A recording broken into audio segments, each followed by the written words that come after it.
আসসালামু আলাইকুম প্রিয় দর্শক, এই যেখানে দেখতে পাচ্ছেন এক ভাই, দেখেন এই ভাইয়ের সাদা পাঞ্জাবি পরছে, সাথে কিন্তু একটা দেখেন চাদর আছে। এগুলা কারা পরে জানেন? যারা বিভিন্ন মাজারের মুরিদ, তারাই কিন্তু এই চাদরগুলো পরে।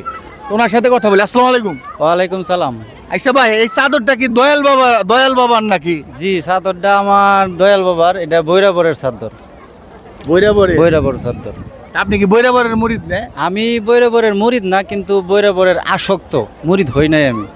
আসক্ত কারে কয়? মানে ওনার প্রেমে আমি মজগুন, এইটুকুই, কিন্তু আমি মুরিদ হই নাই। তাহলে এটা আপনার বৈরাবরের দয়াল বাবার চাদর? হ্যাঁ। আচ্ছা, জানলাম। তে বৈরাবরে তো গেছেন, জি জি।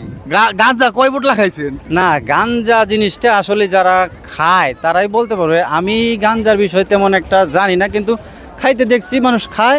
হ্যাঁ, এটাই বুঝি। এর খাওয়া কিংবা না খাওয়া এটা আমি জানি না। গাঞ্জা যেহেতু আমি খাই নাই, এটা আমি জানি না কিছু। আপনি গাঁজা খান না? জি না, আমি গাঞ্জা খাই নাই। ওই জায়গায় যারা মুরিদ, তাদের বেশিরভাগ কিন্তু গাঁজা খায়। হ্যাঁ, অধিকাংশ মানুষ, এটা আলাদা জায়গা আছে, দেখলাম আলাদা জায়গার ভিতরে ওনারা খাইতেছে। আমি নিজে দেখছি, এটা দেখছি আমি। আচ্ছা, আমি আরেকটা কথা বলতে চাই, যেখানে গাঁজা খায় মানুষে, প্রিয় দর্শক, আমি একটা কথা বলতে চাই, যে মজলিসে বা যে দরবারে গাঁজা খায়, জি, জি। ওই দরবার কি ভালো? আমার কাছে মনে হয় না। তা আপনি আসক্ত হইলেন কেন? আমার কাছে মনে হয় না, কিন্তু গাঁজা যারা খায় ওরা মানুষগুলোই ভিন্ন। ভালো মানুষ ওই সাইডে থাকে না। এই মিয়া, এটা আপনি কি মন কথা কর? জি জি। একটা মসজিদে, হুম। ভালো জায়গা না? জি জি, ভালো সেই জায়গায় যাই, মসজিদে তো সবাই যায়, যায়। ভালো মানুষ যায়, খারাপ মানুষ আমি যায়, নিজেও সবাই যাই। যায়।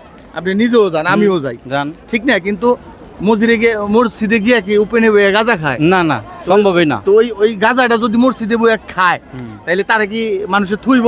না। তারা কি করবো? তার মারবো, পিটাবো, তার এলাকা ছাড়া করবো। যে দরবারে গাঁজা খায়, জি। সেই দরবারে আপনি যান কে? না, আমার মনে হয় না যে এখানে যাওয়াটা ভালো হইব। আপনার কথা ঠিক, যুক্তিসম্মত কথা। এই যে আপনি ওই জায়গায় প্রেমে মইজা গেছে, প্রেমে বোঝি, এই যে গান শুনি না, যেমন গান আছে না, তুমি দূর দিবা আর কারে রে, ও মনা দূর দিবা আর কারে রে, আজ তোমার অন্তরে এ দৌড়ল গুনে, আষ্ট আঙ্গুল কোদাল কানা ওরে মনা, 16 আঙ্গুল ডাটি, সেই কুদাল কাটিয়া তুলবে, সেই কুদাল কাটিয়া তুলবে আমার ঘরের মাটি রে, আজ মনার অন্তরে এ দৌড়ল গুনে, ও মনা দূর দিবা আর কারে রে, তুমি দূর দিবা আর কারে রে, আজ তোমার অন্তরে এ দৌড়ল গুনে। এখানে আমার কথা। আচ্ছা, গানটা আপনার খুব সুন্দর, কিন্তু আমি আরেকটা কথা বলতে চাই, বৈরাবরে যারা মুরিদ, তাদের মুজ কিন্তু অনেক বড় বড়, আপনি জানেন? জি, দেখছি, অনেকটা দেখছি মুজ বড় রাখে। আপনি দেখছেন কি বৈরাবরের যে গুরু ছিল, সে তো মারা গেছে। জি জি। তাদের যে উত্তরসূরি আছে, ছেলে সন্তান, আমি কিন্তু গেছিলাম, তারপর একটার মুখে দাড়ি নাই, এক একটা মুস মনে করেন এই থেকে এই পর্যন্ত লম্বা লম্বা লম্বা লম্বা। আপনি দেখছেন? দেখছি। তে আপনার তো নবীর সুন্নত আছে, হ্যাঁ। তে আপনি কেন সেই দরবারে যান? আমি আমার নবীর তরিকা অনুসারে চলি।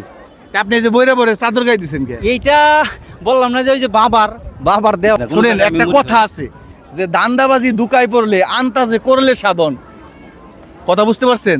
তো এই যে আপনারা বিভিন্ন জায়গায় মাজারে যান, ধান্দাবাজি দুকাই পড়ে আন্তাজে যদি কাম করেন, সাধন করেন। না, আন্তাজে সাধন করা যাব না, সাধন করা যায়? জানলেওয়ালা হয়ে তারপরে সাধন করতে হবে, যদি করার মন থাকে।